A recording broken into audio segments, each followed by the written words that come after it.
So I've been home for about 9 days now, and it's been a bit of an interesting experience here.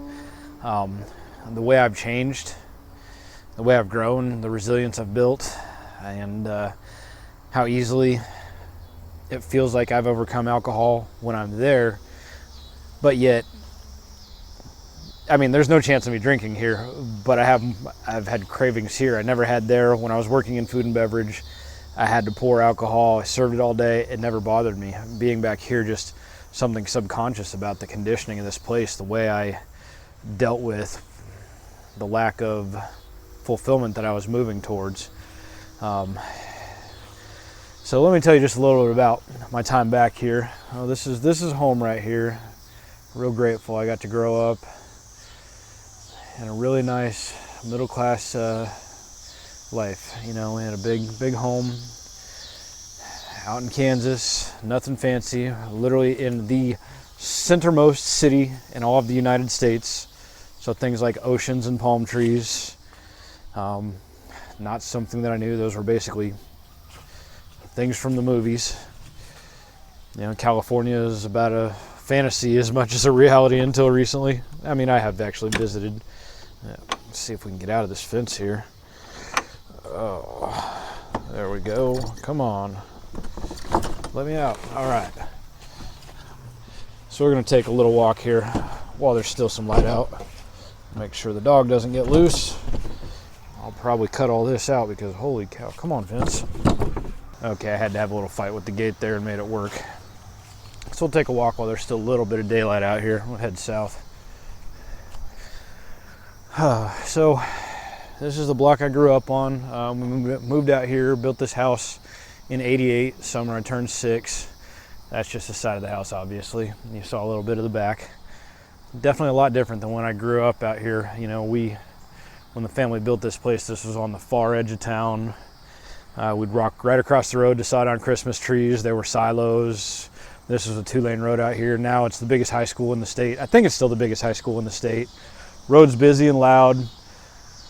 Town, I don't even know if it's town anymore, maybe you call it a city. It stretches almost to the main city, up to Wichita. We're in a suburb. There's a golf course, there's big apartments, there's a mini mall, you know, strip mall, all kinds of business, restaurants.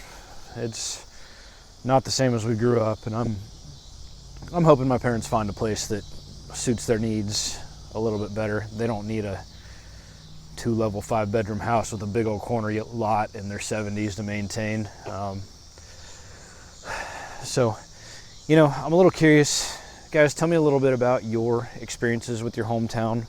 You know, tell me, you know, those of you who have left, are there good things that you look forward to coming back to? Have some of you just wanted to leave and never look back? Are you in a place wishing that you could leave? Are you there and really happy and that's where you want to be? You know, for me, what we had here is something that people all over the world would be grateful for. And I'm very grateful that I had it, but I've also known that this is not where I belong my whole life. You know, I'm an adventurer, I'm an explorer, and you know, hometown reminds me a little bit of, for those of you who are old enough, you know, like Edward Scissorhands, where everything was just so plain. Although it's kind of weird, and maybe I'm forgetting, it's been a long time since I've seen that show. But, you know, something I recognized while I was here, you know, let's wait until I have a little bit of light on my face. There, we're out of the trees. Something, you know, that I've recognized being here is that, you know, when you develop a habit like drinking for so long, sometimes your environment can have some real subconscious, some conditioning that you might not be aware of. And for me, that's something that I was fortunate to discover, that as I remove myself from this environment completely, I'm around alcohol all the time, but it doesn't ever bother me. And I'm back here, and like I said, it's not like there's any real chance that I go out and drink, but I feel the craving maybe for the first time, and here, I'm gonna check my clocks real quick, check my calendar and see where I'm at. 332 days since I've drank. And I can't consciously remember any cravings, but back here, you know, just because this place felt so not congruent with the person I am deep down. You know, the path I was on here, following a curriculum, following directions, pursuing a life that didn't fit me. You know, that was a big part of why I ended up with my drinking habit. And, you know, for some people, I think that environment can create a really huge challenge, especially once in that environment, the habit, you know, you create the habit of drinking to try to escape the reality that you're living. And because that's what it was for me. I think that's what it is for a lot of people. It's just trying to escape, you know, and I've escaped physically in a completely different way, but I'm out pursuing things that matter to me. And here it was just, you know, okay, where can I trade my hours for dollars?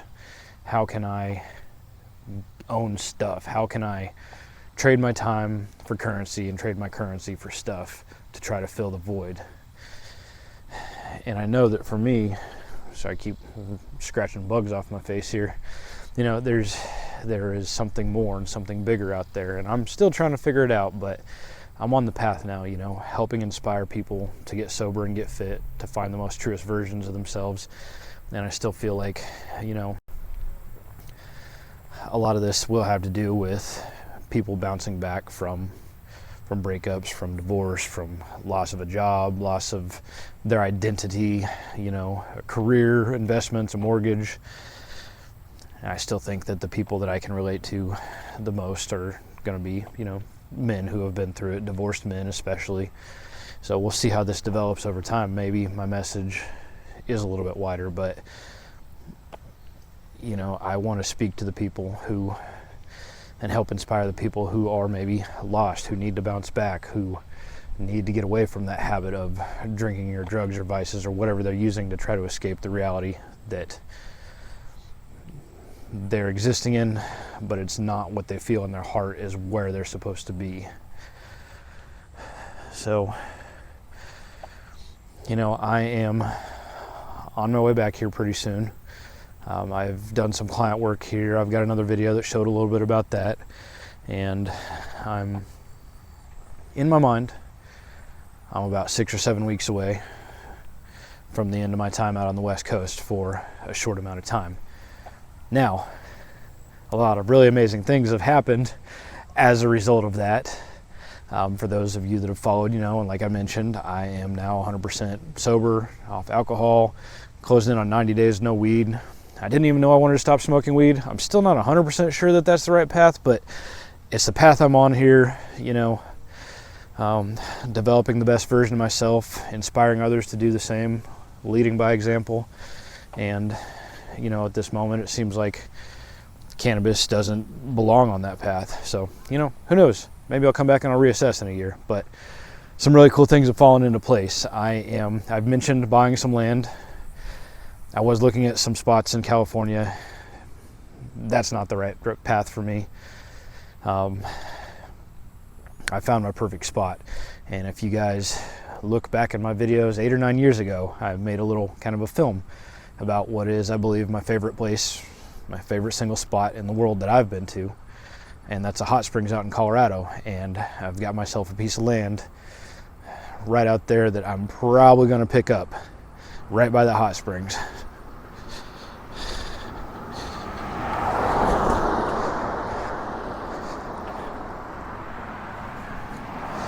Now, part of my purpose on this mission, you know, adventure, fitness, and freedom. That's my own pursuits. Freedom being the largest desire.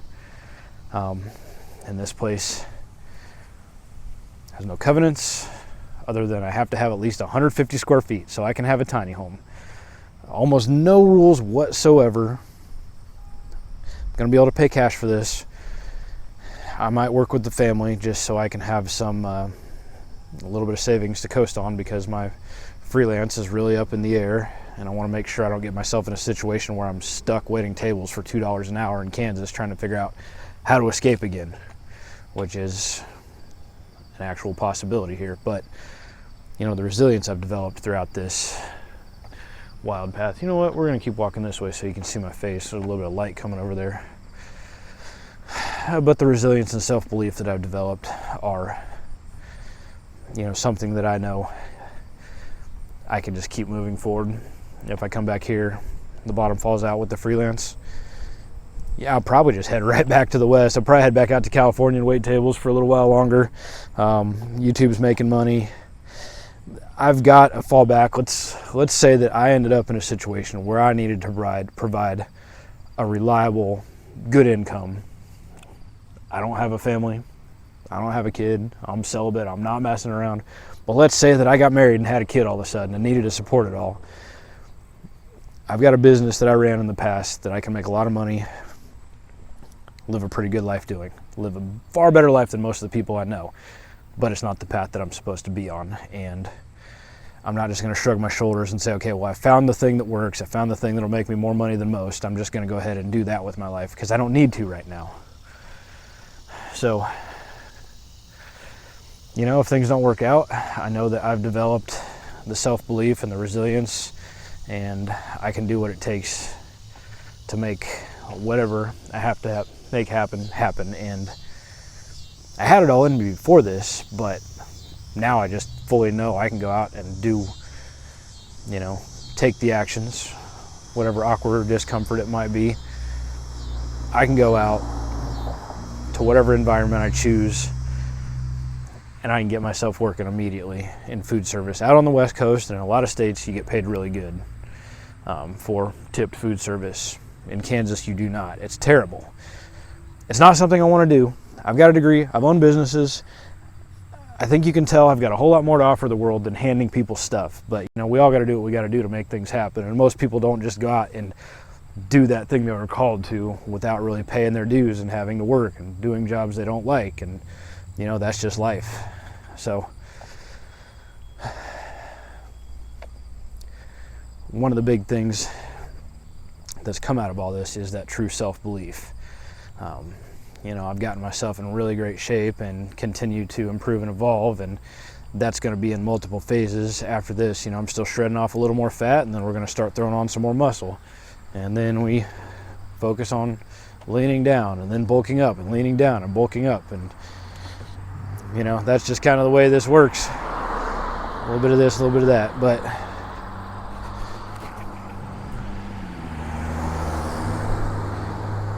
the outcomes from this are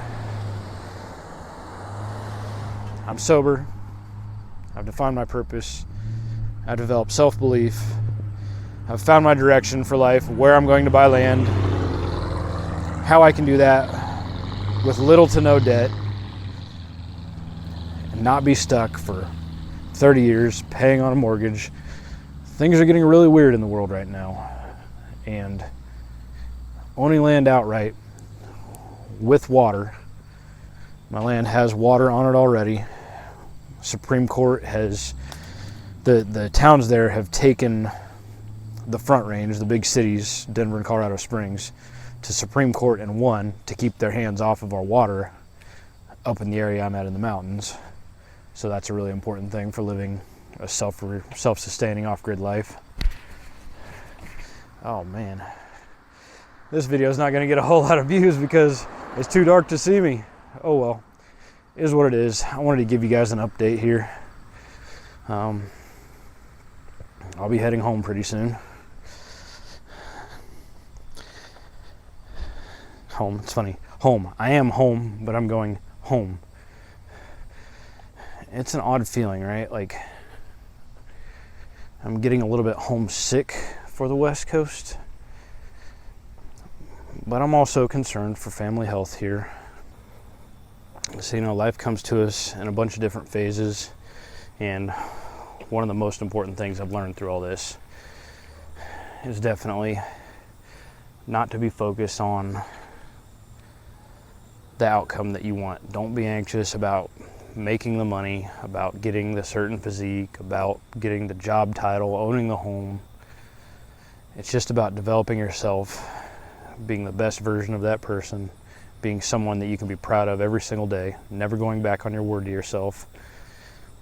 Everything else is going to fall into place as long as you always pursue the best version of yourself. That's easier said than done in a world that many of us feel like we just have to escape from the life that world subjects us to, living the way that they tell us to, being the person they tell us we need to be, dressing how they want you to dress, only being worth as much as they tell us we're worth. So I hope that those of you who are following along on this wild journey I call life, trying to figure things out, figure out how to have a positive impact on the world and live a life that is truly worth living, one that I'm proud of every day. I hope to inspire some of you guys too, to really seek out what you actually want for yourself. What does this really mean? And hopefully really separate your mind from objects, from pleasures, from the things that we're told to pursue, the things that we're used to everyone pursuing, yet we feel no real fulfillment in those things. There's something more out there for all of us. If you have a calling like I do, that calling doesn't always come through an organization, from work, from church. Sometimes you got to figure it out on your own. And I think I've done a pretty good job starting to figure this out for myself, but man, every day seems to have new complexities. And this is such an interesting feeling, being home now, knowing I'm coming home soon, being somewhat anxious to be around safety and comfort. At the other time, recognizing that being in a comfortable situation is one of those things that makes it very easy to just slide back into habits and to not continue to pursue that best version of yourself or myself relentlessly in the way I have. I haven't been able to be comfortable, and I don't have anybody to rescue me or anywhere to go if things go bad. I got to figure it out and work it out, and it's a pretty good feeling. It's not always comfortable, not always easy, but it feels good. And I know that even if I get this land and I build my little oasis out there and continue to develop my life and my brand to where I can help people and sustain without relying on anybody else, that there is no place for me. Nowhere is going to be the right place all the time. I have that wanderlust. I need to get out and see and experience change in different things. I have enjoyed being home. I'm going to miss my parents because, like I said, I am a bit worried. Mom's health is not great, and Dad needs some help, and I'll be back soon. At the same time, I also realize that, there's famous authors and poets have written about the Wichita vortex. No matter how hard you try to leave, it sucks you back in. And I don't think there's an easier place to survive anywhere than here. I've referred to this place as purgatory before. You can get by, but man, it's not a place that I want to invest in getting ahead in again. I had a business here before I put everything into, and I'm really grateful that didn't work out, because I could have gotten stuck, could have had a big nice place, could have had a bunch of money, could have been miserable. Might have had a family. I'm sure there would be amazing things if I had kids. Doesn't mean that I still wouldn't feel trapped and hate that life even if I loved those kids. And maybe that perspective will change, but I've decided I don't want kids, and it's going to take a lot to change that. So, well, we'll see where this all goes. I'm gonna head back to California early in the morning, and that is the point where all of the discomfort, all of the hard work, all of the weirdness, everything pays off. When I get back, this is the climax of the whole trip, where I get to plan cool things, get cool shots. I just spent a bunch of money on a drone. I didn't want to spend the money, but I needed the drone for the shots. And there's a lot more of a story to tell here. So I'm excited that I'm about to be back on the side of the ocean, back hanging out at the pier, back living a life that feels more congruent with who I am deep down. And then I get to look forward to coming back here with this mission fully complete, coming back here with a really good story to tell, and being able to actually write the end of this. The end of this isn't about survival and just getting by like it has been. The end of this is create the story. There are a lot of wonderful things about this place, but it still doesn't mean it's the right place for me right now. And I don't know if you heard that. It's this wild road out here. This is that was not something I grew up with. I was out in the middle of nowhere when we came out here 27 years ago, 37 years ago. So long ago, I got to really think to do the math. A lot of good things here, and it makes me grateful for where I'm at. And wherever I'm at, I think I'm grateful for that place, and I'm grateful for the next place. And I don't think there's any place I'm supposed to stay for too terribly long, even if I'm settled down, even once I've built my home out there in my spot of land, which I can't wait to show you guys. That is going to be one heck of an adventure to bring you along on, to show how I do this without a bank, without selling my soul to a mortgage. And, you know, so this is closing in on mid-August 2024. And there's some economic tremors that are starting to show some really bad signs of things to come. Hopefully I can get my way set up off-grid, out of my remote mountain land, and be somewhat unscathed by the challenges. To be a little bit less impacted by all the weirdness that we have to come. And this isn't me talking politics. This is pragmatic, listening to gold and silver and economists that stay as far away from politics as they can, as they give unbiased information. And, you know, the Bank of Japan just broke, and we're tied into that, and things are happening real weird in China. And I could look back on this at some other point and say, man, remember that date? That was right before things got wacky. And I don't like to think like that, but I've also been following precious metals and world economics long enough to know there's something big that's brewing.